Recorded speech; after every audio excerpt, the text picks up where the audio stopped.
Ladies and gentlemen and in-betweeners, on this episode of On the Rocks are part 2 of our PG-13 candid look at the adult film industry with JustForFans founder Dominic Ford, multiple award nominees and fan favorites Pierce Paris and Nic Sahara, and me, your favorite host with the sassy most. So raise a glass and let the drinks begin.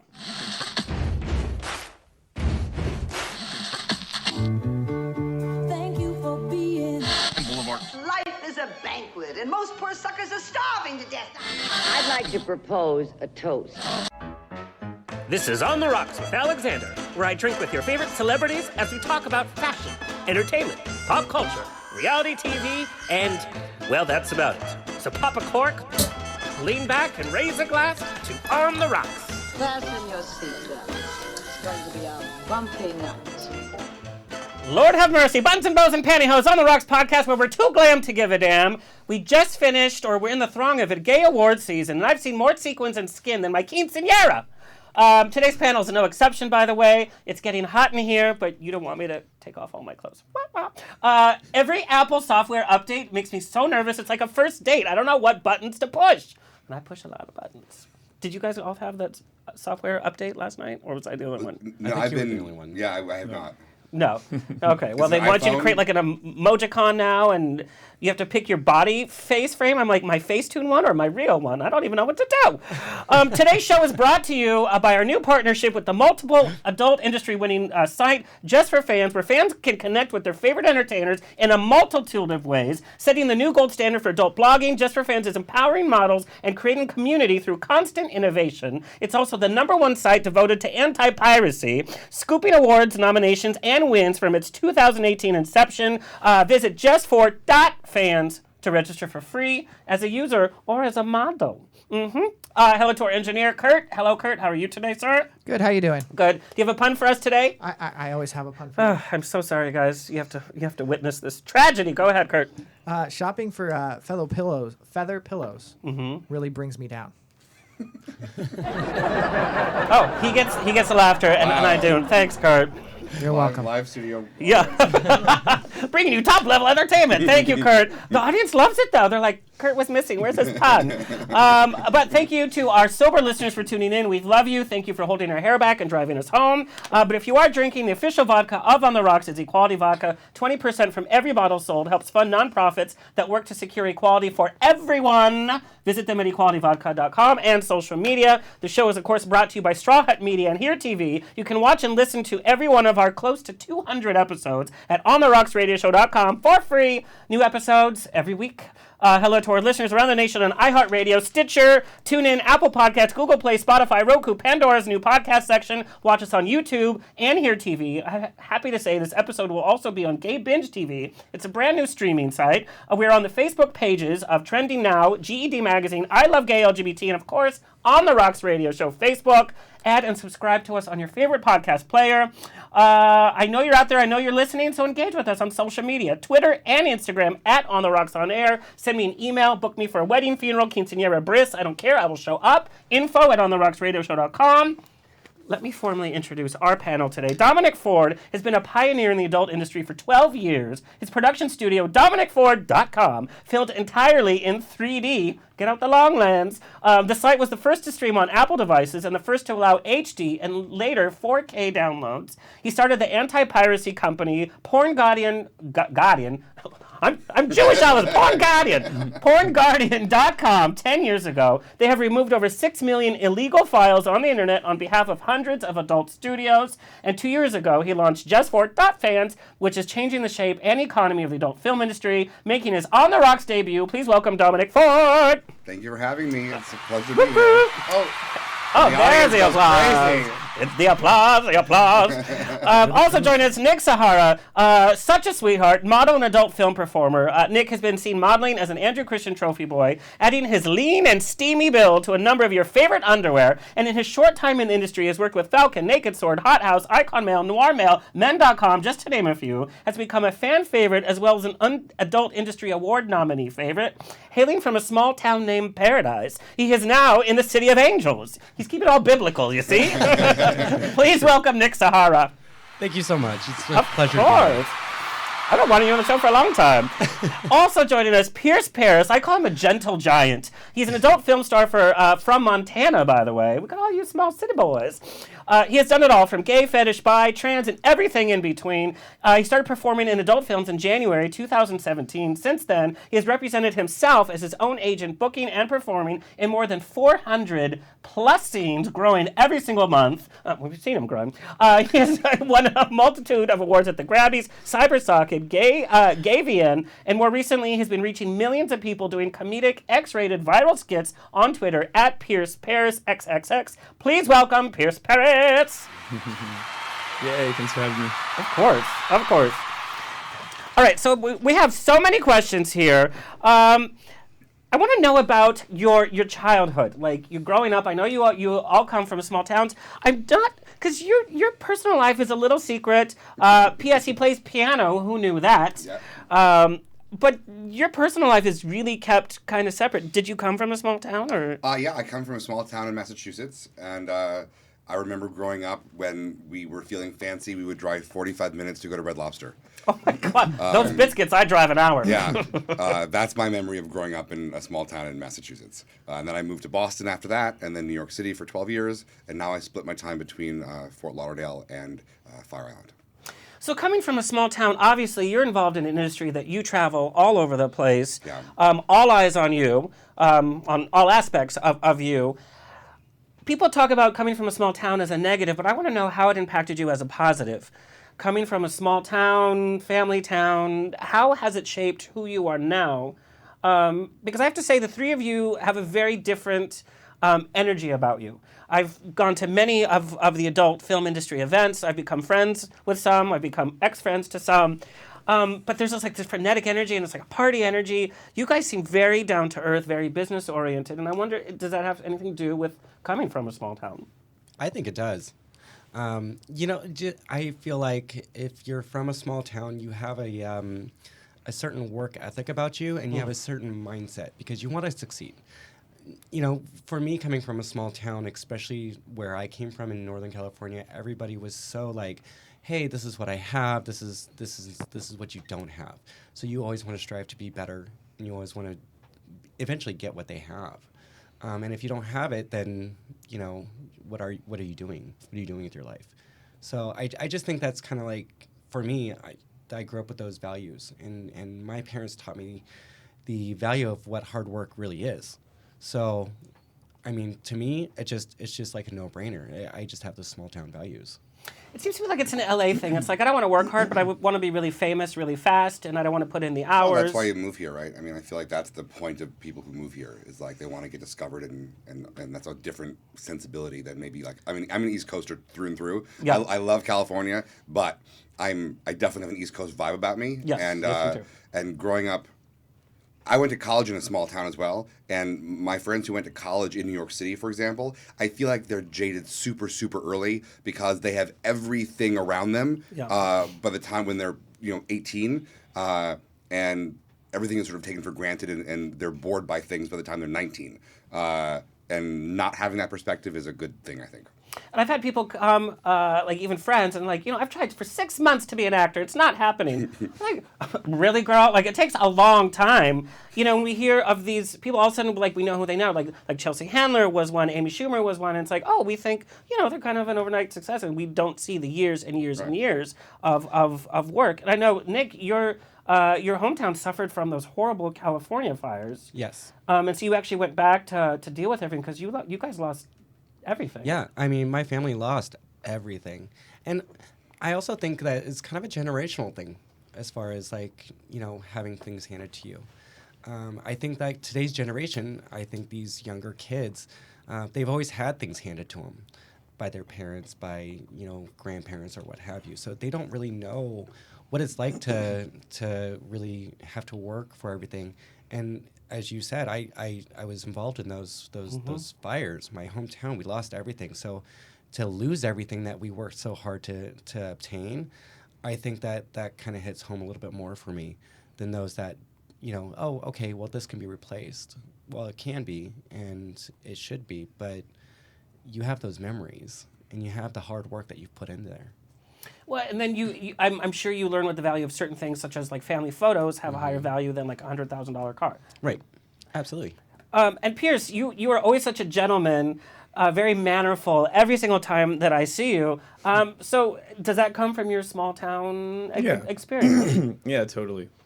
Yeah, I just feel like where I come from, it's everybody's like, you're not always questioning people's intentions like you are here in California. I feel like when I try to do something nice for someone here, they were like looking into it. I'm like, whoa. Yeah. Like my landlords, for instance, are like, I'm trying to do something nice for them, and they were like, no, we don't want you to buy us a new router, even though our internet sucks. I'm just like, your internet sucks. I'm just trying to give you a router, not trying to like, expect something. Kickback, yeah. So like, where I come from, it's very real, and everybody's just they are who they are. There's no pretending. There's no superficialness, and that's everything here kind of, and forgive me for not being in California, but everything here really seems like, who are you? How can you help me? Or what are you trying to get from me? That seems to be like the first three questions that go through your mind when you meet somebody in LA specifically. Well, I think that has to do with the circles. Obviously, we all have friends here that are near and dear to our hearts, and they're very genuine people. But we're in the entertainment industry, and that is like, you go to like the Cybersocket Awards the other day. It's like meeting somebody new. It's like, that's exactly it. You have like the three questions, and like if you don't have a certain value, then you don't have a certain value. Yeah. Which is too bad, because sometimes you learn from somebody that might not be in a certain echelon, or you never know. This town is so small. You never know if it's like a stagehand. If you treat like crap, what they're going to be in the next year. So you know what I mean? Right. Well, and that's the same in the adult industry also, because there's tons of people. Yep. I mean, I've been here for 12 years. There's tons of people who were the second assistant to whomever, and now they co-own a studio. So Chi Lou started off as an admin assistant for Catalina, ended up buying the company, and now owns the world. Okay. Yeah. So does not cost to be nice. That is for sure. Yeah. Exactly. Okay. So obviously we get fan questions. So some of them are probably the same questions you've been asked a few times. But how did you develop your adult film name? Whoever wants to go first. I'll go first. Yeah. My first man crush was Pierce Brosnan in James Bond. Yes. And so I love Pierce. And then I love the city Paris. So I named myself Pierce Paris, which is really funny when you Google Pierce Paris. You see Pierce Brosnan and his son Paris. Yes. Really so it's funny. Pierce and Paris is. They always show up. So They always show up. In fact, I Googled you and I was like, oh, okay. Can you imagine them Googling themselves? They're like, oh, I learned something today. Exactly. But it's funny because people assume, Pierce, certain. This is where a golf ball goes? Yeah. Like, there's the golden eye. Okay. Right. Oops. Okay. So it makes sense. It makes sense to you. Nick, I gotta know. Actually, Nick actually came from one of my best friends up in Northern California at the time, and I loved the way that he spelled Nick, so it's always been N-I-C. I got permission to go ahead and get that name. But Sahara is actually kind of there's a double meaning to that. I used to live on Sahara in Las Vegas. And so I was like, all right, that's cool. But it kind of came to me when I was playing a video game, which was Tomb Raider. And she was in the Sahara Desert. And I'm a big fan of Tomb Raider. So Did you see the reboot? I did. Yep. Yeah. Yes or no? Yeah. I want it to be so good. I know. But it is what it is. And so, I was a big fan of Tomb Raider. She was in the Sahara Desert. It just kind of clicked.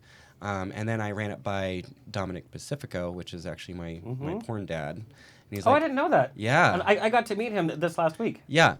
He's the one that got me into porn, and we were just kind of toying around with names. And I was like, this sounds perfect. He's like, I freaking love it. I absolutely love it. Yeah. So. Yeah. So my story is very different because because they started as models and I didn't. I started as a producer. And so 12 years ago, my partner and I decided to create a porn company. And the big porn companies 12 years ago were Sean Cody, Randy Blue, Corbin Fisher. Yeah. And then so there was that type of site that's a name of somebody fictitious. Which at that age, I think like Sean Cody's a real person who's like somewhere, but he's not. Yeah. And then there were like the generic named sites like, Back Alley, Dark, blah, blah, blah, things like this. And so the first question was, are we a a descriptive name, pigs from New York? Yeah. Or are we a name of a person? We decided that we were following in this Randy Blue and Sean Cody type of visuals. So then we had to pick names. I'm into twinks and jocks. My partner was into like beefy hairy men. So we each made a list. My list was Tad and Chad and Brad and like all the Twinkie porn names. Chad that I Michael like. Chad is my best friend. And then his was like Stallion and Rex and Dominic and all and so we put his list together of first names and last names, my list of first names and last names. We combined them into 10 interesting combinations. We sent that had domain names available, and then we sent them all to our friends. We didn't tell them a thing of what we were doing. We just said, "Here's 10 names. Who are these people?" And I wish I could find that email. Oh, I want to know what we were almost called, and I don't remember at this point. But every one of them came back and said, Dominic Ford sounds like he was probably in porn, and now he's maybe older and is probably a producer. And we wanted to create a brand that was new, but you felt like you already liked it. Yeah. And it has a heft to it. Yeah, and everybody came back unsolicited. We didn't say we're doing porn, and that was it. Well, then that's the name. That's like really analytical, and that's like the whole business marketing aspect to it. Oh, no, yeah. Everything was very thoughtful, and I mean, my ex makes 10-page spreadsheets to buy milk. I mean, so like it was... Is that why he's your ex? Perhaps. No, but it sounds like a perfume I want to wear, or Yeah. There seemed something there was something authentic and real, and like I already like this brand. Yeah, and when you put in Dominic Ford, you get images of Tom Ford. When you put in Sahara, especially for Getty Images, it's like the Sahara Casino in Vegas, and then there's Nic Sahara. They should be paying you for that branding, Crow. I know they should. Royalties. What was that transition moment where the idea first appeared about getting into the adult film industry? Well, for mine was a good friend that I grew up with. He needed a down payment, and he was doing some kind of fitness modeling, and one of the fitness photographer model guys had an in with Sean Cody, and he did a solo to get a down payment for his Subaru. And I was like, well, that's an interesting concept. And I've always wanted to actually get into the adult industry. I just, like most people, just don't really know how. Yeah. And so I was like, what is this about, And he explained it to me, and I was like, yeah, that's perfect. And you didn't have any nervousness or fear about getting into that industry? No. I mean, I could want to get into porn. People are like, okay. What was that transitioning moment for you? You were like, I want to do this. Well, actually, mine was a lot more sad than Pierce's. 2 years ago, I lost my brother. I'm sorry. He was murdered, and he was like the more like out of all of us brothers. I come from a very large family, so out of all of us brothers, there's 10 boys. So yeah, I know. We come from a Latin family. I do. We can't stop having sex, even if somebody. Right. Yeah.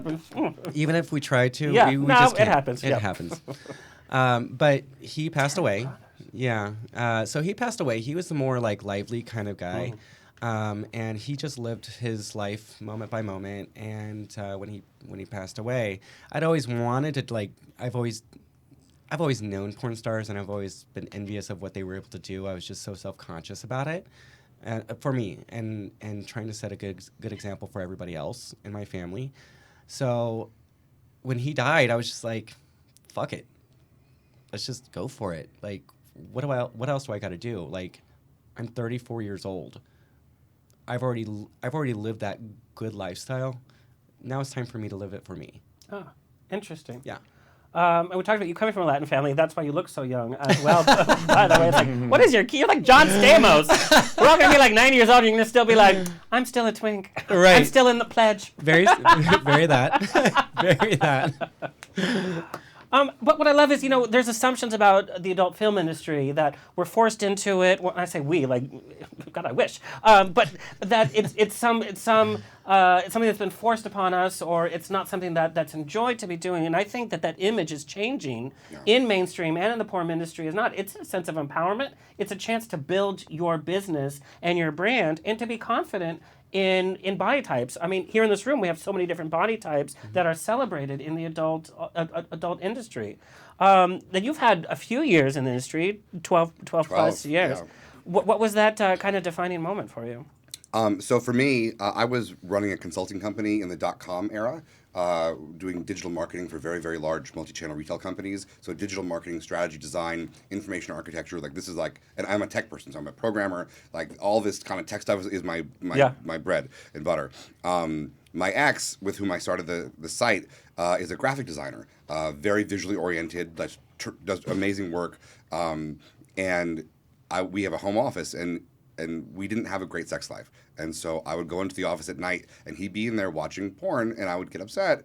And then I would look at what he was watching and I'd be like, oh my God, this site's terrible. And the layout's terrible and the information architecture is terrible. And he would say the graphic design is terrible. We could do better. And my father is a photographer. And so I have photography like born into me. Visual excellence is in your... So this goes on for 6 months. And finally we're like, between the two of us, we have the skill sets to do this. I have the photography skill sets. Neither of us really did video, but we picked that up. But the designing the website and building it and everything else, we're like, let's just do it and we'll do it as a hobby. I'm not going to give up my day job until it pays rent. Mm-hmm. And when it starts paying rent, then we'll tell our friends about it. So on the DL, we had Dominic4.com for a year and didn't tell any of our friends. And then one by one, a year in, like we tell them, it's like when you come out to somebody, they didn't all know, but they were upset that they weren't the first ones to be told. And so I had friends call me up and say, so-and-so told me you did this a year ago. Why have you not told me?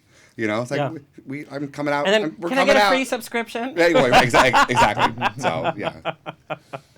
All right, we're going to take our very first break. We're going to take our show selfie, our infamous show selfie that you can see it on the rocks on air. When we come back, more fun with our stars. Okay, I'm going to take a quick selfie. You guys have to crowd in because I'm terrible at this.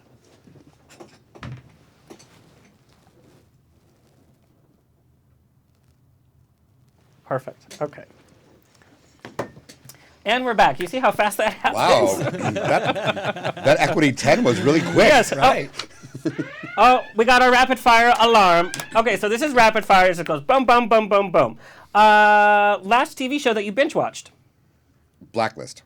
Oh, okay. You. Season 2, I watched it in one day and I wasn't supposed to.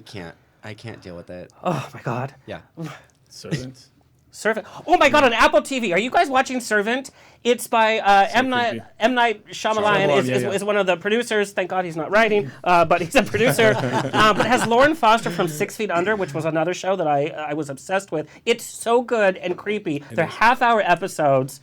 And then you, of course, which they set in season 2 is in L.A., so it's fun to see all of the L.A. places. And I didn't know that Peter, what's his name, Bagley, or the lead. I didn't know he was in L.A. for that time. Yeah, neither did I. I didn't see you on Grindr, girl. Right. Very that. Okay, strangest place you've had relations outside of work. Pierce. I don't know, on a wave runner in the ocean. Oh my God. It's doing half the work for you. You can just Exactly, it's motion in the ocean, literally. Yeah. Right. I would say on a snowmobile. My God, these are that's very dangerous acts you're doing. I'm not so. Yeah. I'm more risk averse than you are. I'm used to danger sex. Maybe because I'm older. Years ago, I remember having relations on the steps of a church at like 2 a.m. That's a good one. Yeah. That was a good one. Well, were you in New York then? No, this was in rural Massachusetts. Oh my God, so that is. It's long time ago. That's like some Witches of Eastwick stuff. I'm sure I've done. Right. It was in Salem. Picture it. Right. Yeah. Damn. I got those keys, girl. The strangest thing you've ever purchased for yourself, and it could be in the line of work. It cannot be in the line of work. But you're just like, I bought that, or I can't believe I bought that, or something. I mean, sometimes I go through the vegetable aisle, at Walmart, and I'm like, cucumber looks nice. That's a good and I'm not going to cook with viral video. Yeah. I mean, you, for your viral videos, you've done a little bit of everything. There was like a cactus video I saw. Oh, yeah, cactus. I'm in love with your viral videos. I told you this already. Oh, yeah. But they're funny, I'm in love with your hilarious. videos. They're clever, they're smart, they're exactly on on trend. Like they're really well done. Thank you. And I think it's a comment as to what's happening of porn becoming more mainstream because 100%. there's the comedic element. Like you did the whole spinning the cap off the bottle viral, but you didn't use your feet. Although it was a foot long, but do you know what I mean? But you have this like this idea of really combining what's trending in terms of what's going viral. Yeah. Do you hear from new fans that say, "Oh, I didn't know that you did adult film, but I love your funny video"? Not specifically. I feel like the videos just kind of pull them in, and then they become fans. Yeah. I don't know. I don't really know how to differentiate the two that have been fans from the industry and then ones that came in from the viral videos. Yeah.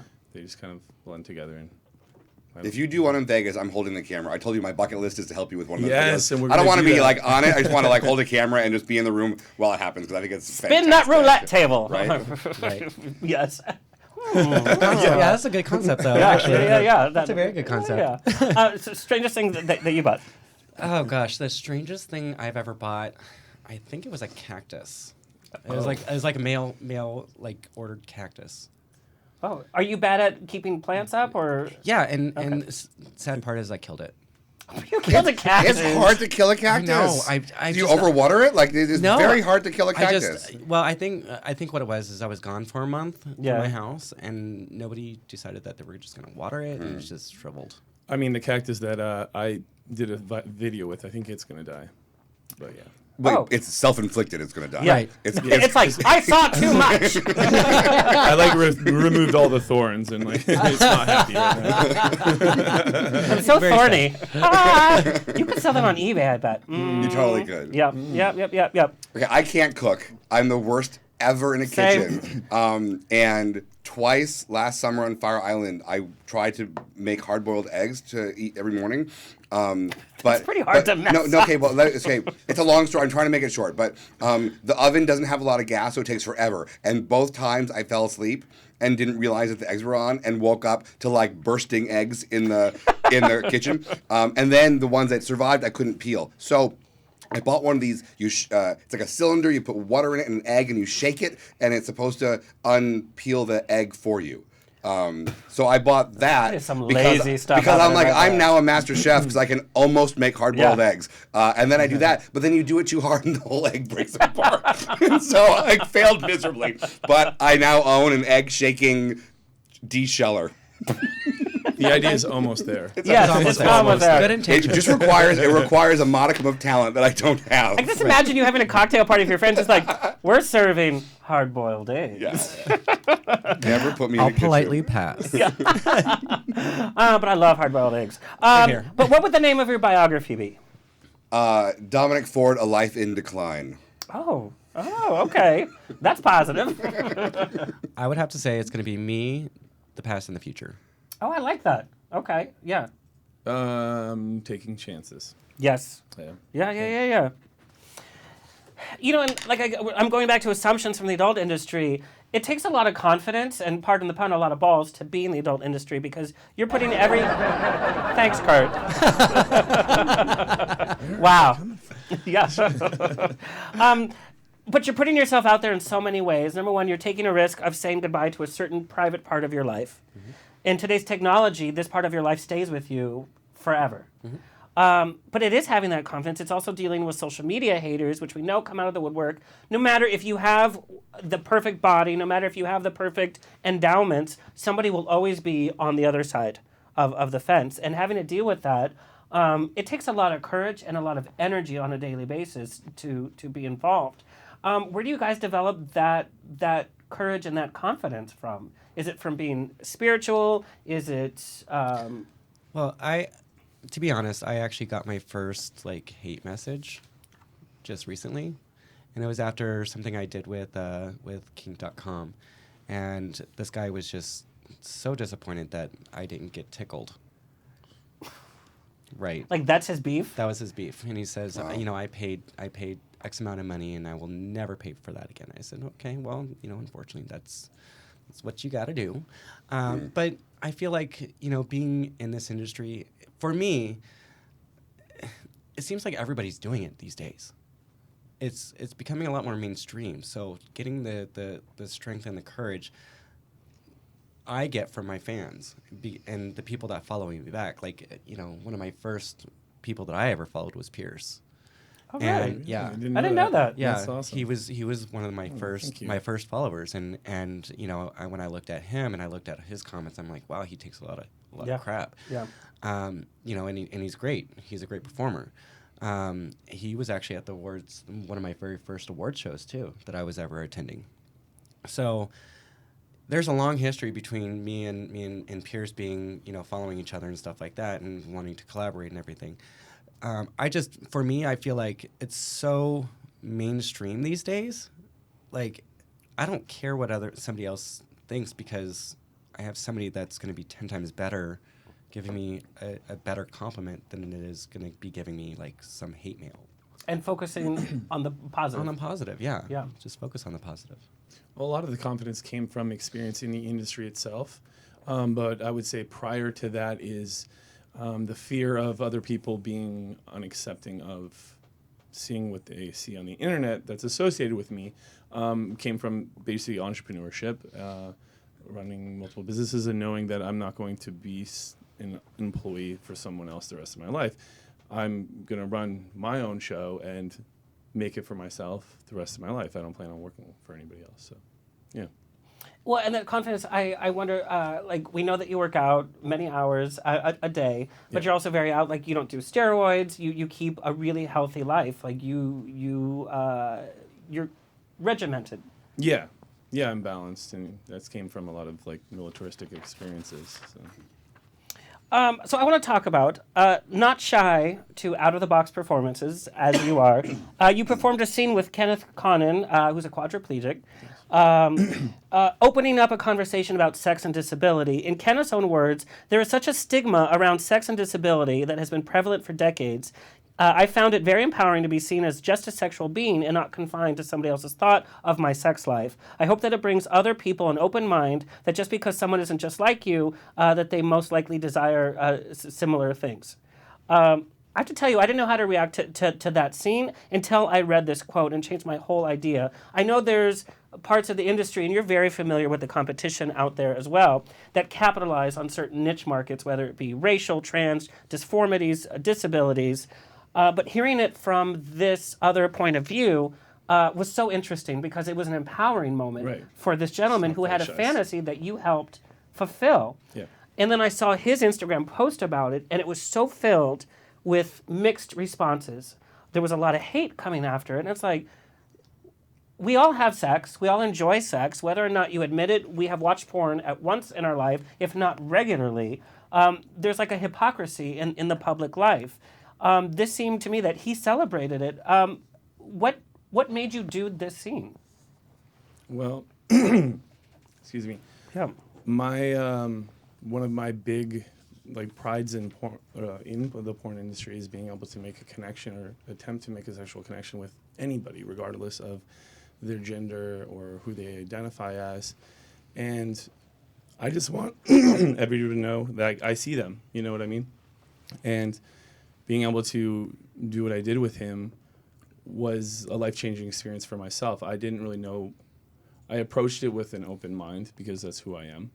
But when I got there and actually experienced what I experienced with him, it enlightened me that some people can be even more, I even had a more powerful, I almost broke down crying halfway through because it was such an emotional connection with him.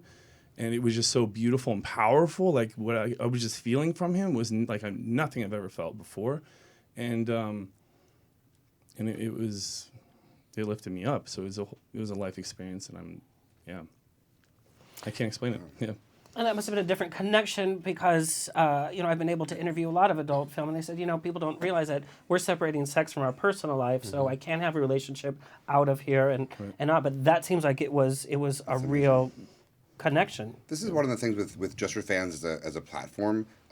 People who would not get a job at a porn studio, who don't view themselves as sexual objects because they've never seen themselves reflected in the porn canon, are now creating their own pages and discovering that they indeed are sexual objects, and there are people who will like them.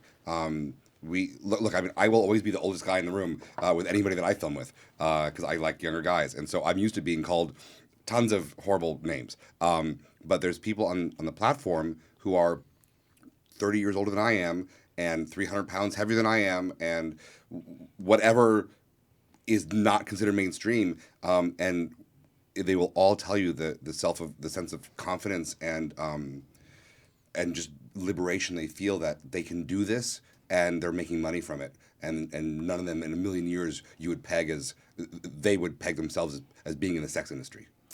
And that's what I love about it, because it's so inclusive, and you perform on camera as well.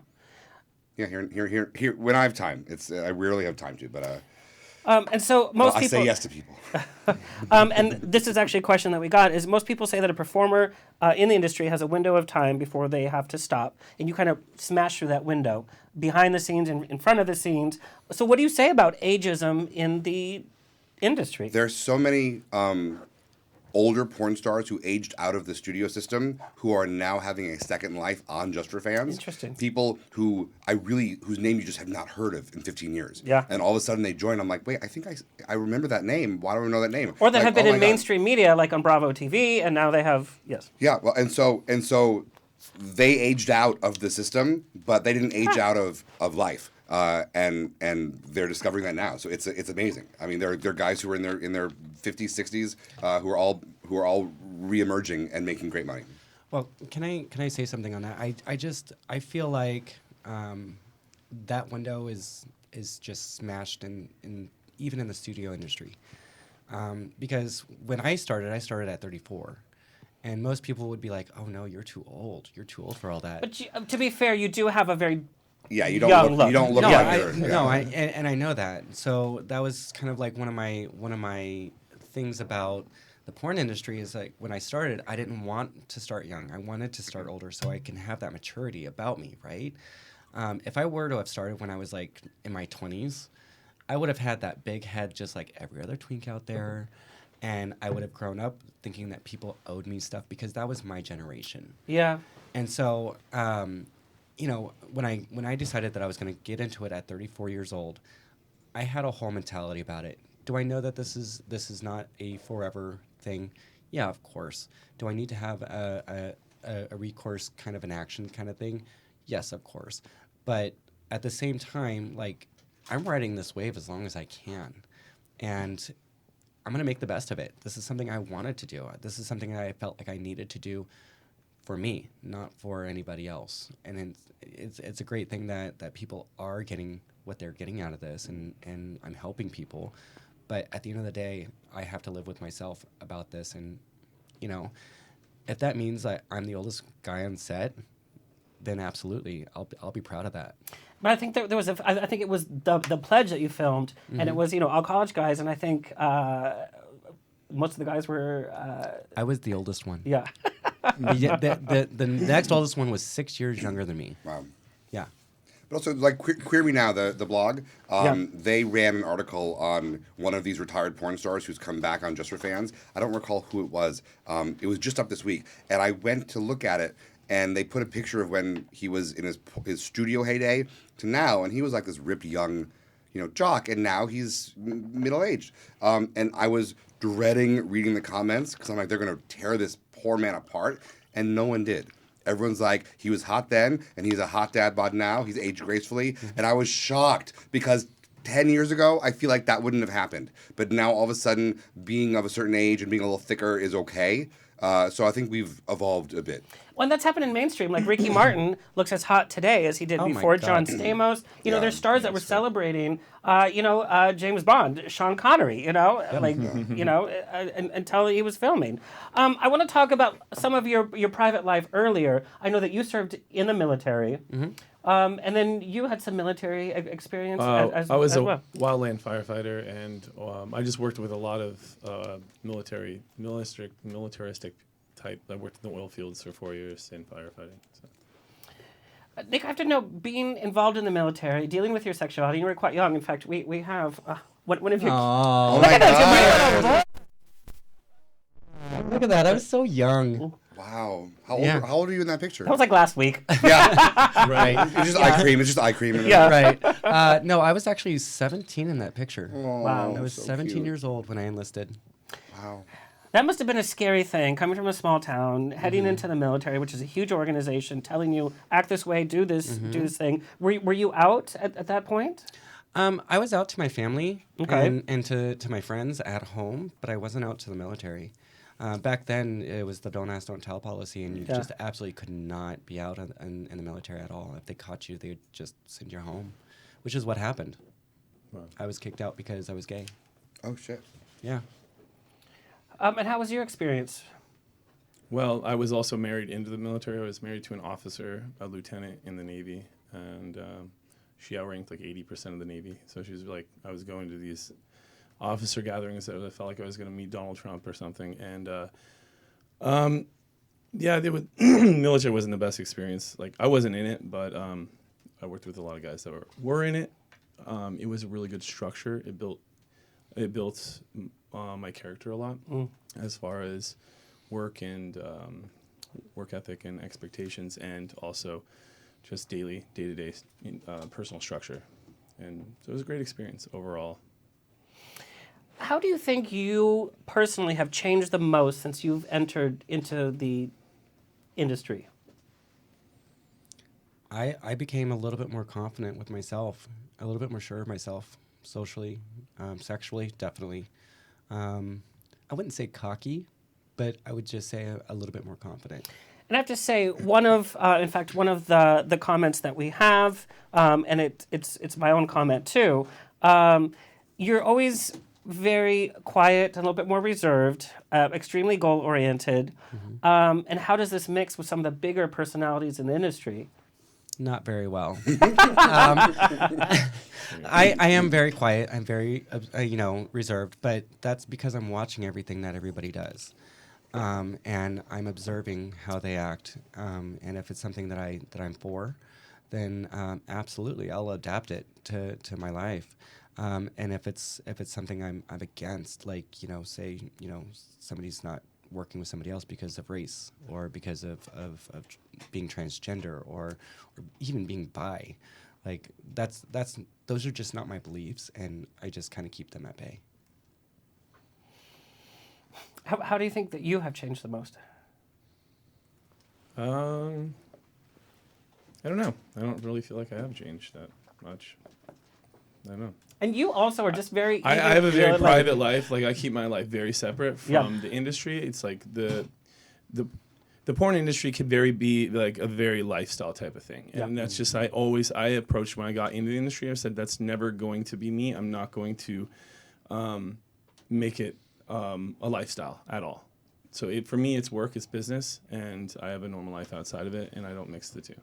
I think it's like reality TV stars. You have your bubble where all eyes are on you, and unless you do other things for yourself as well as the business image, then when that bubble pops, then you are kind of lost. Or you separate and you're able to differentiate between your lifelong goals and what's happening right now, and taking advantage of that. Right.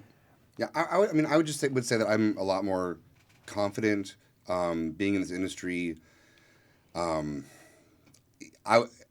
There's a lot of narcissistic gays who will look in the mirror and be like, I want to date myself, and that has never been me. I would block myself the first chance I got. Well, two bottoms to make a right, so you'd have a problem. So, Just kidding. Mama! and I'm not, and I don't know that needle has moved for me so much, but I can look in the mirror now and say, you know what, there are people who like this, and they've been vocal enough that like I'm okay, So there's some good self-discovery there, and also I'm a technologist, and this industry has let me sit in front of a computer all day and program code and. I would shoot myself in the head. Well, yeah, but I'm a techie, so like that's my happy time is sitting and programming, and then I make something new, and it makes people money, or happy, or changes. We have a charitable giving foundation, changing people's lives every day. These things like make me beam in the morning. And what I love is that a content creator can message you and say, hey, I'd love it if the site could do this. And then not only do you message them back saying, we're hearing you, but you're like, okay, it's been fixed. Now go ahead and do like, this. hold my beer. Okay, hold my beer. And then, like, And that, more often than not, like, you'll talk to someone who's done that to me, and that day, like, I launched something on the site to remedy whatever their issue was. Now, being so tech savvy, tech is so available to all of us that anybody can be a content producer at this point. Yeah. Is there an oversaturation in the industry that there's too much? How do you sell your brand, and how is that even focused with so much out there? It's just marketing. You got to figure out what differentiates you and your brand from other people. So that really doesn't matter doesn't really matter how saturated it is if you know how to market yourself well. Yeah, there's no other Nics. There's no other Pierces. Yeah. Pierces. There's no other me's. Everybody's unique. Everybody's different. So unless we were all clones of each other, I think I don't think there's a saturation point in porn. Right. Everybody has different attributes. They have everything they're bringing different to the table. Really, every human to another, not just performer to another. Mm-hmm. So that is the difference. Well, as a consumer, I've enjoyed high quality studio filmed. And then I've enjoyed some amateur stuff, There's just... I prefer the amateur myself, honestly. Yeah? Yeah. I mean, when I look at studio work nowadays, I'm just like, I know how that's made. I know how long it took to make that. Oh, yeah. I get that. So you're like too in it. You're like, I can't just sit back and enjoy it. I critique it. You're like, that camera angle is all wrong. That lighting is all wrong. I'm like... I know her. Right. Yeah. We got a lot of flack. We get a lot of flack now. Studios, just yesterday in the seminar I was talking at, studios saying that people like me are the reason that studios are no longer making money. But 12 years ago when we started Dominic Ford, and Dominic Ford was a high glossy, high look, everything was gorgeous lighting and everything else. And I was so proud of it, and I would send it to my friends who were like, yeah, but my favorite thing is this clip on Xtube of this college guy with this one IKEA lamp in the corner doing his thing on a bed. I'm like, you like that versus this gorgeous thing that I filmed outdoors with wood and we didn't kill anything. This has been the taste.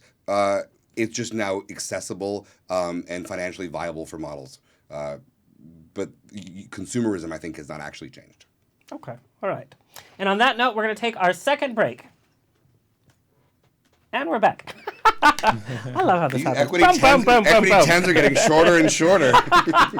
Right? Where's my SAG card? A shout out to another featured sponsor today is iHoney, or iHoney, high-end eyewear and accessories that combine classic styles with contemporary urban aesthetics. Check out their lines of crowns, and I mean wearable chic crowns that I wore it for New Year's Eve.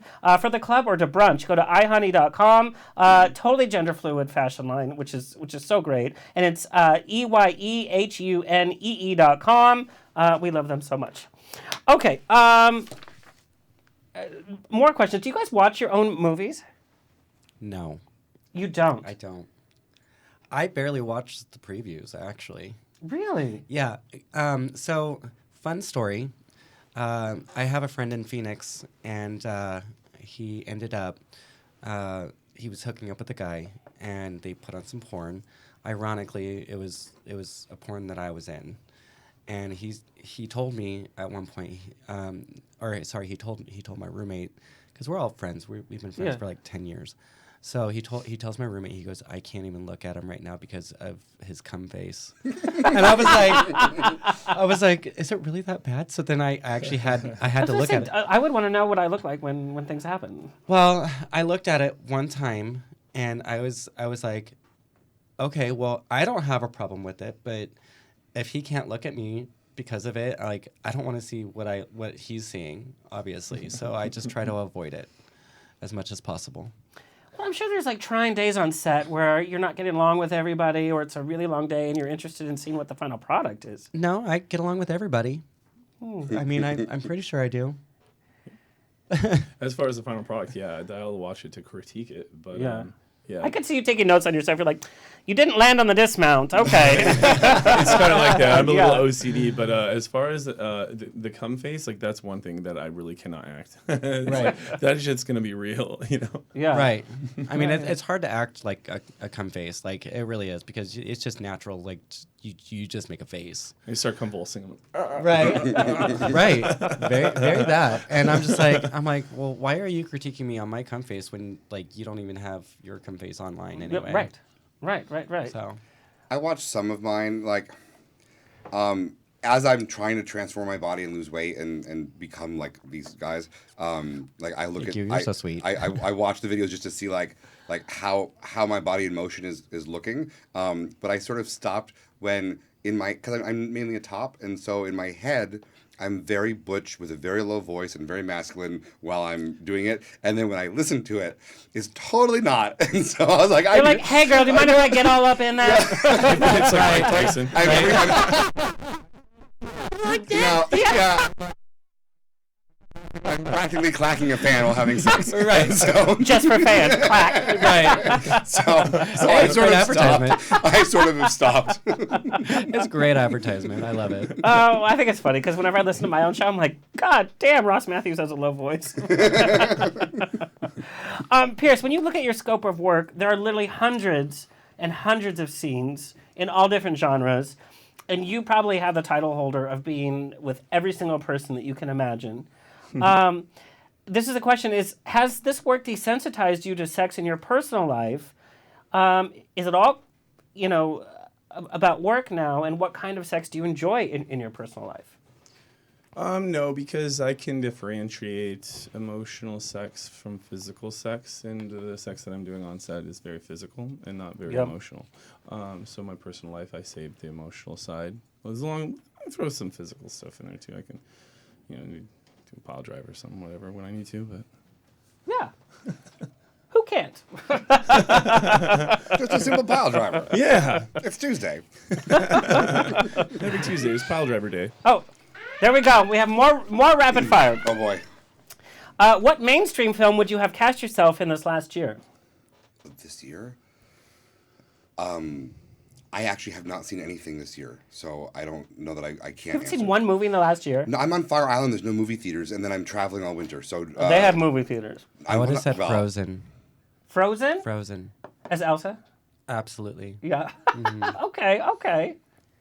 I would want to be one of the heroes in Infinity Wars. Oh, Avengers. totally. Yeah. I could see that. Captain America.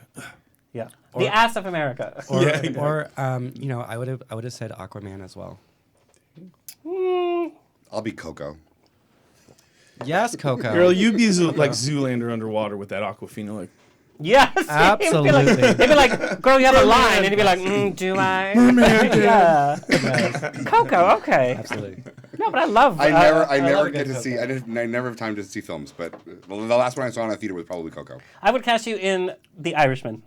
I don't know what that is. Okay. It's all like gangsters, Robert De Niro, Al Pacino. Is it my low sex voice that makes you feel like I should But be a gangster? you have that like New York look. It's like I could make love to you or kill you. I don't know which There one. you go. I'll take it. What would your drag name be? Missy Chromosome. Well, there's a whole other genre for that too. Probably Gonorrhea. So bad. Gloria Hole. Yeah, okay. I like that. I did work with a drag queen named that, and Oh, did you? Okay. she was one of the most prudish drag queens I've ever seen, so it did not. Describe your ex using a movie title. Oh my God. Someone go first. I don't Memoirs want of a this pressure. Geisha. Which one? Memoirs of a Geisha. Okay. Only because he's Asian. Yeah. I kind of figured that, girl. Thanks for explaining that. Yeah. Thank you, Captain Obvious. I don't. I don't know. My issue is I'm trying to figure out which ex to name. Probably the one who just left me. I would say Gone Girl. Gone Girl. Gone Girl. Gone Girl. Okay. No? I don't know, like Rain Man. I don't That's more of a compliment. I 86 can't be mad. 86 toothpicks. 86 Can't be mad. toothpicks. Yeah, just look at the good Judge things. Wapner. Judge Wapner. What is a hobby that you have that we would be, or hobby or habit that we would be so surprised to find out about? Like, Well, I told you I'm a professional pianist. Yeah. So that's probably surprising for most people. And we can see you play at piano bars. Yeah. On the East Coast. Non-specific, yes, but Yeah, on the East But Coast. I get paid to play piano all around the world. Do you play like show tunes? Yeah, it's all Broadway. Okay, so That's when I come to, amazing. because I have We're a gonna- cabaret, we're gonna can you play for me? 100%. Oh my God, you guys. No, I play for a lot of people. That's really cool. Yeah, that is awesome. So I'm a collector. Yeah. Are you a hoarder or a collector? I was gonna say, it's a yeah, fine line. Yeah. It is, No. It's a very fine line because I collect things too. No, it's all verified, and it's all DC Comics. Okay. Wow. Oh, cool. I'm a huge nerd. Do you know how many people find that sexy? That you're sexy and then nerdy. I'm falling like, in love right now. Yeah. Oh God, he's got a movie for you. Very You want to win an award, kid? I can show you. Yeah. I can help you. So which superhero would you? I identify the most with Aquaman. Because he's kind of an outsider, and he's kind No, of quiet. well, yes and no. I've always really loved Poseidon, the Greek god of the sea. Yeah. I'm also a Cancer, which is also water driven. So I've always been attracted to like water and the sea life, and so I've always related to him like tenfold because the way he is an outsider. I was always the outsider, so I just always related really well to him.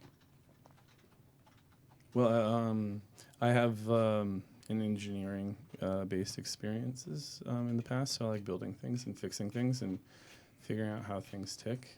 And I built a porn van that's has like solar power and. I want to see Wired. it. It's really I want to really see amazing. it. By the I've way, seen all the pictures. I want to see it. So, is it here? No, I wanna see it so Ubered badly. here. I want to see it so badly. We've actually like filmed a scene in that van for men.com. Yeah. And it The was van is very popular. and that's actually probably the most comfortable place I've actually had sex. And I think I even fell asleep in the back of your van once. Yeah, I drove. Yeah. Are you bringing it to Vegas?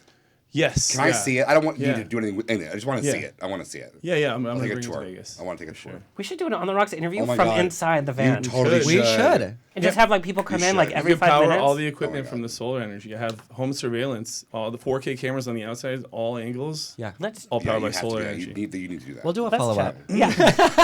Follow up. Flash forward to the van. Right. So I love this question. I know most of us have. Did you ever date a girl or no? Yes, no. Yeah. So I think. Of course. One in high school. Okay. I had a very intense relationship with a girl. So draw this from male or female. What is the worst date you've ever had? This girl dated me for an hour and said I was too ugly. Oh my goodness. What's her phone number? Is she from your small town? She's got to be in the yellow pages. Well, she is. She was from my small town. She moved to Reno, and then she became a prostitute. In Reno. Which Those are high I'm not. class. Look, Yeah, I was saying, not even Vegas, but Reno. Girl. right. Well, I'm not really like knocking her profession because I'm now in the sex work industry, but But you're working for top yeah, studios. there's Yeah. that. So You're a high class prostitute. Where's well, the actually, and I ran into her years later, and she recognized me, and I barely recognized her by her name tag because she had a second job working at Denny's, and I was like, oh, okay. And so when she found out I was gay, she's like, oh, did I turn you gay? I was like, yes, sweetheart, you did. Yeah. And she goes, I am so sorry. I was like, don't flatter yourself. It didn't happen that way. Calm down.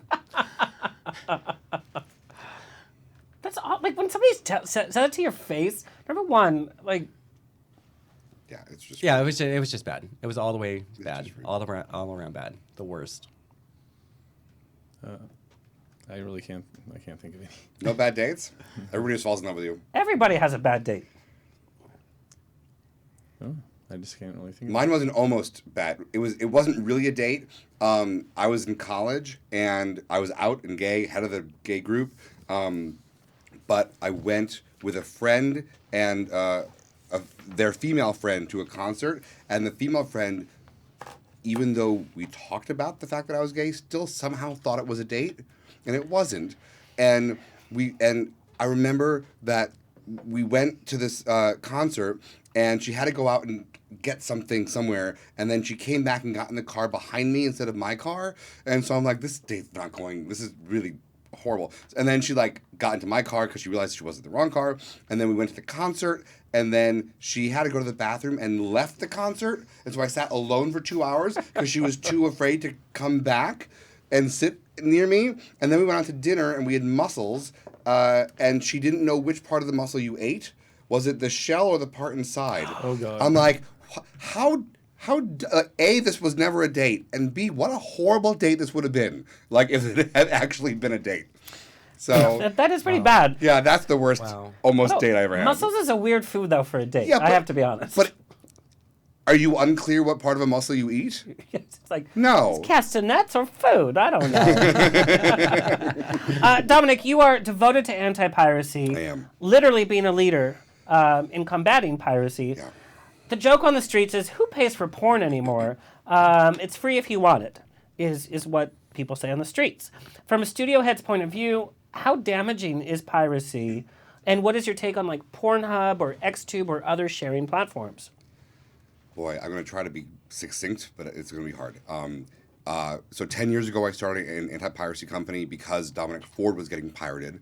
And so I built a platform that would allow us to easily submit illegal files to the file sharing sites. And once that was built, it was pretty clear that more than me could use it because there were a lot of other people being pirated.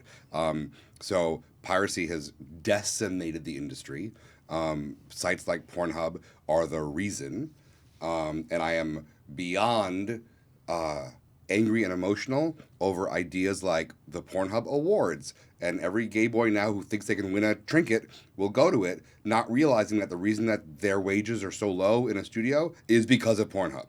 Because Pornhub allowed so much piracy to prevail on their site, and they dried out studios until they were worth nothing, and then bought them. So you have Sean Cody, Men.com, all these people that are under, because they dried them out, Sean Cody, so it was worth nothing. So I'm livid about these kind of sites. And there's no piracy on JustForFans. Which is true, because I tried to find it, but I couldn't. Just teasing. Anyway, but I want to play devil's advocate because I've interviewed other studio heads, and they say that Pornhub actually draws attention to their site, their stars, because they'll get a portion of it, and then they'll go see the full site. Or the This full. is paying the mafia to not burn your house down. Oh. So that's what that is. That's why I would cast you in The Irishman, by the way. Right there you go. Yes, so they have burned down the villages until they're the only person in the traffic, and now they are benevolently bestowing that traffic amongst the people. Sure. So that's the silver lining. You know, I just remember the days when I first was engaging with adult films. I mean, you had to rent, or you had to put a pretty penny to buy, and that's how it should be because, like you said, it trickles down. And as an adult performer, how are you guys being able to capitalize on this? Because you film your scene, but we know there's products out there, there's calendars, there's so many different ways that studios are using your image. Even Andrew Christian, how are you guarding yourself against that, and how are you building your own empire, so to speak? And do you need more, by the way? No, I'm good for right now. Okay. Which one's open? This one? Yeah. I feel like as far as me modeling for Andrew Christian and going into porn, I mean, I know what I'm getting myself into from the get-go. We always sign the model release, and they can use our images however they need to. But at the end of the day, I feel like for me, it's just a matter of getting clarification and knowing where things are going to go from the get-go, and if you're going to get paid regardless. I would say I embrace leveraging the studios while they're leveraging me. So it's a win. It's like it's a split relationship where they leverage your name, you leverage their name, and then there's a lot of studios that are they have their favorites. It's not about, most of them are not about business. They're about who they love and who they're like, oh, they're part of the family, blah, blah, blah. Let's kiss ass until we get in a fight, then see you later. You're no longer part of the studio. And so a lot of the business is not about business, it's about favoritism. So it's like, okay, cool, I'll be a part of this studio until they get enough of me, and then I'm cool. I'll go somewhere else, leverage my name, and then as long as I'm reinventing my brand, I feel like, as long as I feel like that I'll be fine. Yeah. There seems to be a lot of politics in this industry, which Oh, I yeah. had no idea until I started, talking with the industry. And there's like Twitter wars against performers. That's so damaging, don't you think? I've always had a rule amongst me and my people: live and let live. If you're gonna go do something, you're gonna go do something. I may not agree with it, but I'm not gonna stop you from doing it. Ultimately, if you choose to end your career in a negative manner, then that's on you. That has nothing to do with me. Right. Yeah, I used to engage, and my ex, with whom I started the company, would always yell at me for reading reviews and reading comments and responding to them, and giving oxygen to fire. And I have tried to learn as of late to not do that. But it's hard because when you're putting yourself, like we said, in such a personal way, it's hard not to just react like this. Yeah. So that's gotta be tough. I know. I'm Puerto Rican.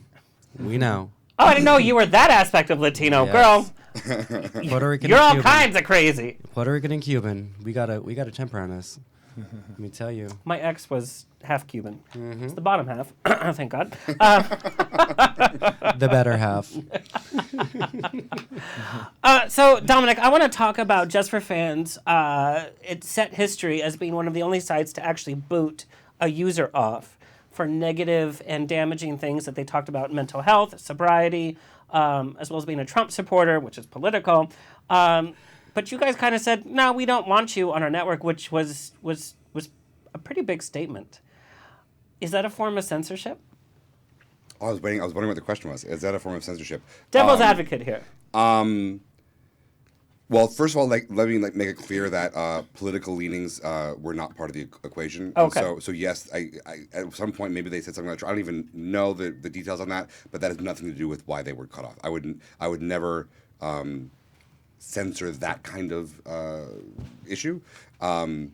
This was two people who really shat on the industry and shat on specific people in a very pointed way for 9 months. It was really about bullying. Yeah. And they're Cyberbullying. They bullied me. They bullied Oh, me yeah. too. when Yeah. Why?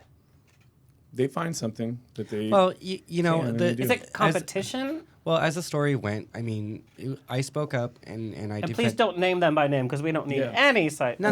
Yeah. I defended somebody that they were attacking, and I put my 2 cents. And with me, as I tell people how it was working with them on my end. I tell them my experiences with a particular individual, and I make that clear.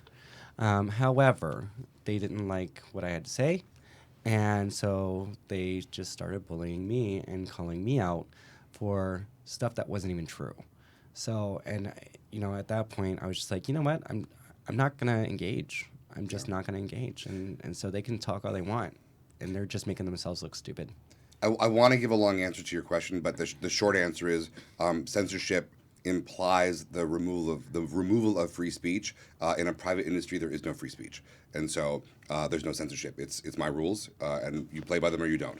And that's a good statement. And that's the answer to the question. The long form answer is that when they joined the site, I said your reputation precedes you, and if you continue down this path, I will remove you from the site, and I will have no qualms doing it. To which they said, I will make you so much money that you will not care. To which my reply was, you don't understand how I make decisions. And my moral compass has nothing to do with money. And in fact, they were the top earner of the site, top one or two. And after 9 months of sitting on a pressure cooker, and then every 3 months it going off, and then the last straw was they pointedly were harassing two people with mental health issues that they talked about online. I said, look, you have finally crossed lines that I can't dismiss, and you're done. So that was it. And I think that's admirable because you're putting morality and your own business practices before money, which is not always the easy I thing. I believe in being the change you want to see, right? And so Yeah. if we want our industry to be better, then we need to show that as an example. You guys interact with your fans on such a great level. You make your fans very happy because you guys are sweet, and it's really nice to see. What do you hear most from your fans? That I'm sweet. Yeah. No, you know, there's certain fans that are like, you know, hey, we're really glad to do the X, Y, and Z, or sometimes they'll make a flyer or like a header for me. And, you know, I'm like, oh my gosh, that's so sweet of you guys. And they're like, no, we're glad to do it because, you know, you're one of the sweetest guys that we know in the porn industry. Which, you know, I'm always really happy to be sweet because, I believe in the change that you want to see. I myself, you know, especially when I was younger, I would always want to interact with like these porn people, right? And some of them were just dicks. I'm like, I don't know what to say. Has that been a shift? Because I'm from an older generation in the adult industry where meeting them was not the best thing. And I feel there's been a real shift, and I'm wondering if it's because of sites like JustForFans where there's this direct, non-studio regulated... Well, I do feel like that there is a shift. And like you said, the older generation, it wasn't always a positive thing meeting a porn star. And actually, it took me almost a year to really consider myself a porn star. Just because I didn't want the stigma of what a porn star was. Mm-hmm. Because they were known as being pretentious dicks. Yeah. And I didn't want that associated with my name. I was always a porn performer. And it wasn't until Michael Roman brought it up to me. He's like, well, who do you work for? I said, I work for Icon Mail. And he's like, well, then you're a porn star. They're one of the top companies in the world. What? I was like, okay. So he got me out of that mentality. And so that's when I decided, I was like, you know what? I'm going to own it, but I'm going to change what it means to be a porn star. I'm going to be nice. I'm going to be caring. I'm going to be attentive to my fans. And I would love for JustForFans to take credit for everything, but it's not true. I mean, long before JustForFans, studios started to hire models based on how many Twitter followers they had and how many Instagram followers they had. So Hollywood is doing the same thing right now. Yeah, and this, so this predates JustForFans or other fan platforms. But this notion that your value is who you were bringing to the table, not just what studio is hiring you. That power dynamic changed, and all of a sudden the public became a more important idea, I think. Right. I agree. What do you hear most from your fans? Usually in the DMs, hey, just H-E-Y. Or a dick pic. Good conversation. Yeah. We get a lot of dick pics. Well, I know being in the adult industry, you guys have to keep yourselves up to date on STD reports. Like, you have to show up to set ready to work, which means your personal sex life is not as crazy as we might think that it is. Is that true? I don't know about that. Oh, okay, girl. I mean, That's fair for me. Yeah. I mean, well, for me, I don't really have a lot of sex outside of porn, but I know a lot of people that do, and it's just kind of like their thing. Yeah, I don't know that you can't generalize it. I know people who, like you're saying, they save it for the ring, and their sex lives outside of porn are nominal at best. But then I also know people who are in a bathhouse every day getting 40 loads. So, I don't Michael think Roman. I'm not naming. Oh my God. Not naming names. I love him, and he's okay. He's okay with that. He loves Okay. it. I love you, Michael. I just saw him in Puerto Vallarta. It was great to see him. Oh, he's phenomenal, and he's like one of my best friends. Yeah, I love Michael. Good shout out. Good shout out. We'll make it 41 loads, Michael. We'll make it 41. Absolutely. How about 43? A lot of people have questions about the actual process of filming a scene. When you get a call from the studio, you get the script, you find out who you're shooting with. Like what is that like? Are you like highlighting your lines? Sometimes we don't even get a script. Sometimes it's just done right there. Like, Yeah, it depends on the producer and the director and everybody. Every producer and director has a different way of doing it. Like, some are more efficient than others. Some are more organized, depending on the companies, depending on who's doing it. Like yesterday and the day before, I produced and co-directed my first 4-scene feature. And me doing it myself, I'm like, yeah, okay, this is awesome. I'm like naturally organized. So I'm like, oh, these guys are just fucking lazy. Oh, excuse me. Yeah. They're just lazy. It's fine. You know, it's just like there's no excuse for half of this stuff, cutting corners and all the BS. And it's like, yeah. So Just having do it that myself. ownership, like I know you've been on set for many hours in the last like 2 days. 26 hours in the last 2 days. Yeah. That's on set. crazy. But with that also comes like this is your product. You know? Exactly. Yeah. There's a certain sense of pride of that, and I just like creating things. It's like I got into this industry not for the money. Like I had investments in real estate, invested in a franchise before I got into the industry. So it wasn't ever about money. It was about creating something and wanting to do something and develop something.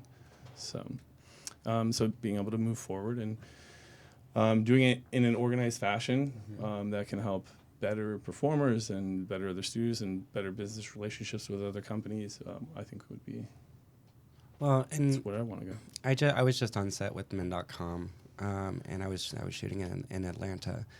I got actually to Atlanta. Nobody had a script. Nobody had really anything.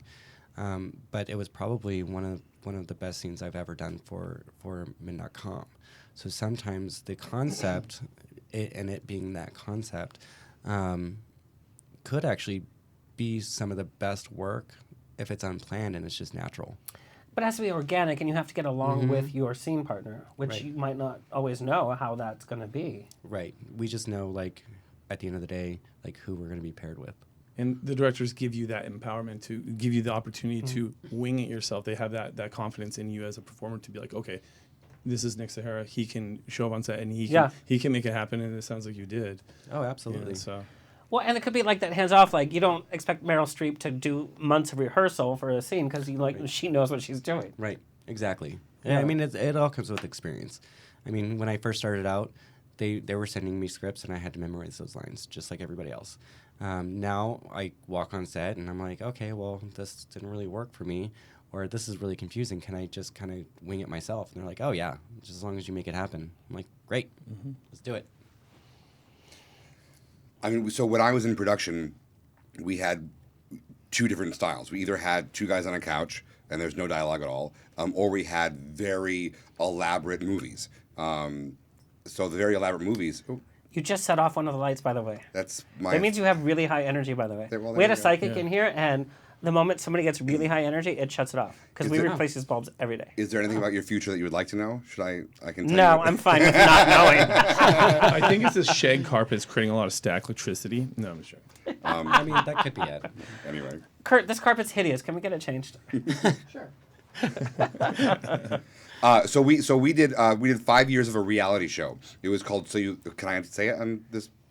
Yes, okay. So You Think You Can Fuck, and it was gay porn meets Survivor, and we filmed it outside at a campground. That would be so much fun. It was That everybody. sounds fun. Like I think it was- mainstream it's- people would be like, yeah. It's on you. You can watch. yeah. You can watch all 5 seasons, everything but the sex scenes on YouTube. And then the sex scenes you pay on the pay site for. It was genius. Thank you. It was the Absolutely. most fun thing I Yeah. ever did in my direct production career. The most work the boys ever had to do, because it wasn't just the scenes were the easy part. There was all the challenges. Every episode, you had 2 teams of 3 or 4 people, and there'd be some kind of physical challenge, like a canoe relay race or a mud wrestling thing. I'm literally going to binge watch this all day it's today. great. Please reboot And- this. Yeah, and- Please yeah, reboot this I know. and then cast I me. want to kind of Because I really want to do it. I want Can to. I be the host? I want to do it Imagine. with one team of porn stars and one team of amateurs from JustForFans. Yeah. And do Do amateurs versus porn stars. Do it. I think Oh that'd my be God. This is amazing. copyrighted on their rocks. Yeah. Don't just give that out there. 'Cause another, Well, no, because like we've been copyrighted. thinking about it. But yeah. So each one team would win, and then one person from each team would have a sex scene, and then a panel of experts, which included Shangela at one point and Chi-Chi. Brent Corrigan. They would judge the winner, and then users would vote, and then there'd be a winner at the end of the season. It was the best Done. thing I ever did in my You life. guys, we could do a I'm telling you. God. GoFundMe, and we get like $3 million. Yeah, it was the best thing I ever That's what it did. is. That would be amazing. yeah, so I would that was great. be, That I would was sign great. up for that in a heartbeat. I know, it was so much fun. It was so much. So it. maybe it'll resurface again. Yeah, I'll help think of some crazy challenges. Yeah. Yeah. You're very. The, you're look, very the good at cactus Can I challenge please have was like crazy. The butt tonight? plug tug of We war. have Survivor. Oh, So yeah. I already have the voice done. Okay. And that's so genius. that. Yeah, you can what watch a great the- crossover. And I added I'm literally gonna And I edit. You know, I'm very. I don't take anything seriously with what I do, and so like the editing is very much a parody of reality shows, and so all of the pregnant pauses are too long, and all like the dramatic music is too dramatic. It's like too much. Yes. I'm like I'm taking a piss out of this idea, but also having a good show doing it. Oh yeah, no, it sounds amazing. We need to reboot. Yeah, this. take a look. So you think ASAP. fuck? Yeah. I think. Or we could actually do like straight porn stars versus gay porn I stars. love that too. Like a good Well, yeah, but then parody how on did the that. sex scenes work? Very well. You have to have sex scenes though. I've seen them. I think we all have. Oh, okay. So that means it's our final topic for the night. And you don't have to get into specific because I know we all respect our privacy, but big topic and questions I get left and right is love and dating in the industry. Obviously, you're having relations on camera, but dating is like a whole different thing. Having sex is a whole different thing. Is it possible to date somebody out of the industry? And can you share, like without specifics, can you share a little bit of what's that like? If you have it or if you're single, share that too. I would say I'm not too sure. I mean, I've had difficulties dating my whole life. I'm usually naturally like inverted, so I don't really like. That seems so weird to me. As like a fan of yours, that's like, Bend over, I'll show you inverted. I think you just did. I think you just did though. You'll find that a lot though, and you'll find that a lot in porn. There's a lot of guys who like went to cybersockets and left after 5 minutes. It was too much, and I know people who didn't go because it was going to be too much of an environment. So you'll be surprised. Sorry. Well, so no, I mean I've always been introverted. You know, not really sure of who I wanted or what I wanted in a partner, and so for, you know. I love that comment though. Like, who is sure? Right. You know, there's so many options out there these days, but usually the guys that I find that I'm attracted to nowadays, now that they know who I am and now that I've actually kind of I made a somewhat of a name in the business, they're like, oh wait, but you do adult film? I'm like, yeah. And they're like, that is so hot. And so finally, now I have to like sift through those that just want me for sex versus a date.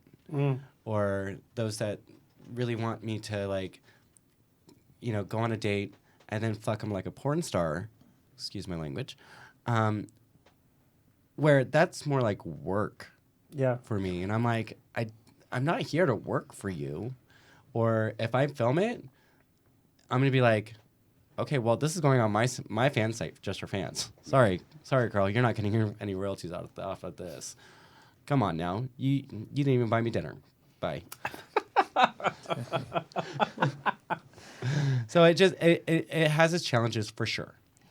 And I've heard of relationships that say, I don't have a problem with you being a porn star, and then you go to set one day, and then they come back like all freaked out. All jealous. Yeah. All jealous. I mean, you know, like I said, there's a reason why I don't date much. It's just, for me, it's just a bunch of BS. It's funny because my ex couldn't wait to meet you, and after meeting you, he was even more enchanted. Oh. Yeah. Aww. Thank you. It was so sweet because Max was like, he was such a nerd that night. He was like, he couldn't even speak. That's super cute. Well, and it was funny because I brought my roommate. Yeah. And so it was weird because they got along perfectly, and Yeah. My roommate's like, oh my god, that guy was so sweet. So sweet. And I was like, he was sweet, and I mean it's good that I left a good impression, and that's pretty much what I really try to do, especially when I meet a fan. Yeah. And because it's flattering for me. It's flattering for me that, you know, there's a fan out there. Yeah. You don't really get to hear that a whole lot. Usually you just hear a lot more criticism than you do anything else. Love and dating, Pierce. I would like kind of like what I was saying earlier. If someone was to date outside the industry, I would say, you know, you really have to make sure that you're giving your partner more of an emotional connection than a physical, and really prove to them that you're giving them more of what the relationship deserves than just a physical aspect like we do on camera. Would you ever date a fan? Yeah. Why? I don't see why not. Yeah. I don't know about Girl- my fans. My fans. Yeah, are, I don't. Yeah, My Is that fans- what wrote it with my ex? Because maybe if I would have introduced him off. No. Mm-mm. I mean, like I said, I don't really have. I'll know my type when I see it. I mean, I don't know. I just feel like right now I'm just kind of doing my own thing. Yeah. so I've heard about your exes, by the way. They sound like a nightmare. but- OCD, they're technical, my God. She's never happy. no,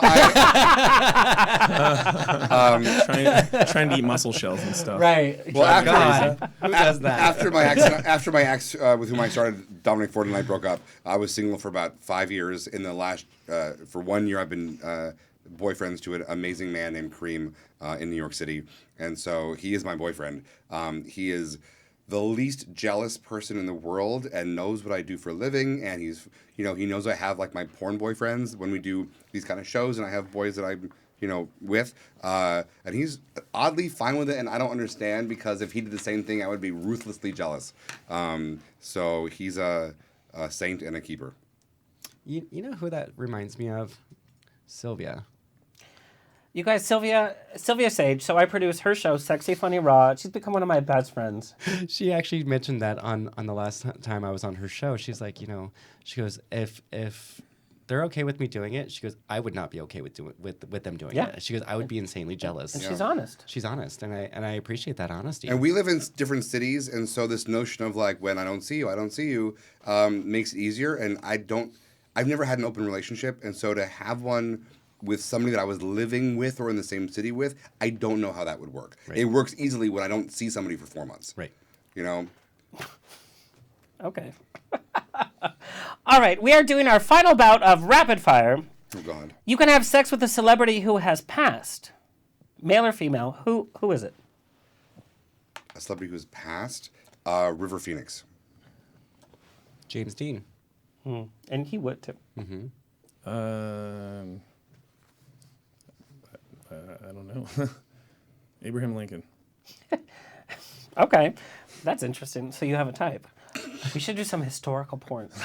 Yes. We have so many ideas that are brewing here on the rocks. All copyrighted. Don't steal them.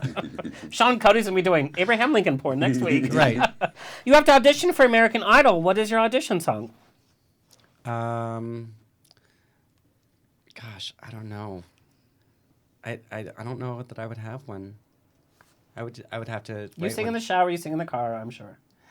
I guess I'm Into You by Ariana Grande. Can I hear a little bit? Because I don't know. No. What it sounds like it. Please. No, Please. I'm not a singer. Please. Clearly not. Can I just get one line? No, Please. I'm not a singer.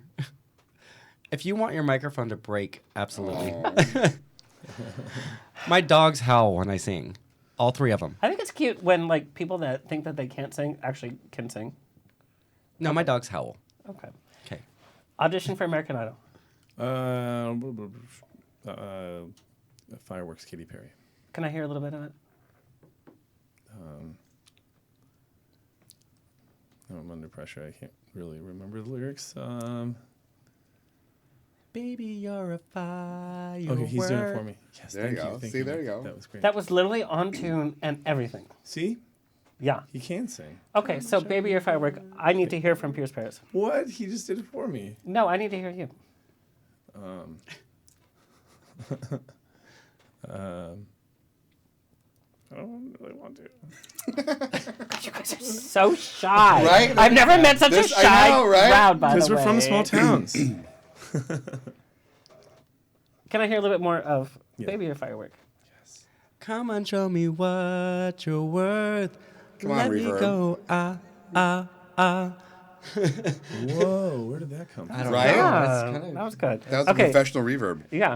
I'm a theater nerd, so okay. and you're gonna be playing for me, so Yeah, so for me, and I read lyrics, so I don't know things offhand. But I really love Streets of Dublin from Man of No Importance. you've been the most obscure. I told okay, you, yeah. esoteric. I love Old Friend from I'm getting my act together, taking it to Broadway. I sing that a lot at the piano bar right now. Okay, I need to hear a little bit. It's that one is what is it? Every time I've lost another lover, I call up my old friend, and I say, let's get together. You're under the weather. Another love affair has come to an end. Hey, old friend, Well, why and that's you the other got old friend. And that's the other old friend. Right? That's All the right. Sondheim old friend. We're all stars here. All right. Okay. I love the reverb, by the way. Just come with me, please, Yes. everywhere I go. Please, Kurt. And an airbrusher. Final rapid fire question. What terrible movie do you love and watch all the time? I think it's gonna be Cats. I think that's the terrible movie I'm gonna end up watching all the time. I don't know if we can do this partnership anymore. Terrible movie. I don't really watch terrible movies. Yeah, I'm It's kinda not like a thing of mine. Pop culture movie buff. A pop culture one? So you know. American Pie. Okay. That was That's a terrible. pretty terrible movie was that terrible, yeah. that you should like. Yeah. Right. I mean, Fifth Element. I don't think it's terrible. Though. Fifth Element is Actually, so yeah, good. I loved Fifth You guys, Element, by I the way. have the soundtrack to Fifth Element. Remember Ruby Rose? Right. Yes. But I have the that. music, yeah. That's the one with the opera singer that does the Yeah. crazy stuff. Yeah. Yeah. Yeah. That's great. I know it all. Oh my gosh. Ruby Rose, you guys, it's Yeah. been such a pleasure. We need to go around the room. We have to do one final rapid fire while, I know I said final, but this is the final. And then tell people where they can find you. So we're going to do it very easy. Pineapple on pizza. Yes or no, and then tell people where they can find you. No. I don't eat pig products, and that normally comes with ham also. And so I would say no, I will take chicken. Thank you very much, ma'am. And you can find me... That just depressed me. Okay. You can find me on Twitter at Dominic Ford, Dominic Ford, and JustForFans on Twitter is JustForFans site on Twitter. Perfect. And it's JustFor.Fans. JustFor.Fans online. Yes. And they're a new partner for the next 3 months. Who knows what's going to happen I know. with all of our ideas. We're going to do a cabaret. Yes. Just for fans. We'll find out what adult film stars can sing. And you can sing, by the way. I know a number of them actually who can. So yeah, we'll do like a whole little thing. Okay. Pineapple on pizza. Absolutely. Yes. Even No, if wrong it- answer. Even if No, it's right with answer. chicken, pineapple and chicken is so good. Oh, that's like a Hawaiian chicken recipe. Yeah. Well, with ham is usually with the Hawaiian is Hawaiian. Yeah, And extend the that's my ham favorite. and add the chicken. Okay, if that's an option, then fine. Anyway, so you can find me at Nic Sahara XXX on Twitter or Nic Sahara _official on Instagram Perfect. or Falcon. Yes. Here's. And I say yes to pineapple and. Thank you. We're going to have our own private party. I'm sorry. I'm not invited. Okay. Guys, it's so good. It's so But it has to be good. Because pepperoni. It can't be has ham to or be chicken. with Canadian bacon. It has to be with Oh, ham. okay. Yeah, I mean, I like the combination. Canadian bacon. So good. You can find me Pierce Paris XXX on Twitter. Instagram is not worth following. Don't worry about it. I'm not on Instagram. When it came out, I thought it was. Do you know how much that infuriated me? I spent like an hour. I'm like, can I find anything? When Instagram came out, I thought it was a delivery service. Like I'll have 2 grams, please. I still think it is. That's something else. And then The fact that we know that. here's what I love about your Twitter is you'll be like in a tuxedo. So I was like, okay, because we can only play like PG pictures, and all during our interview we've been playing pictures like this. Like this is what I was able to grab. I go to your Twitter, so I sent Kurt pictures. And I was like, oh, he's in a tuxedo. Click, share. I didn't realize like all of this was hanging out at the bottom. Constantly. Yeah. Oh yes, that picture. Yeah. Yeah. Oh, But it was like all of them. I was like, oh, he looks so cute in a cowboy outfit. Oh my God. You guys, this has been such a great conversation. I really appreciate you sharing your stories. And this is our mission to make mainstream meet the adult industry. Absolutely. You guys Thank work you. very hard with such great stories. Coming up at On the Rocks, we have a live Q&A with MTV boys back from the UK, Joss Mooney, and MTV's The Challenge winner, Rogan O'Connor.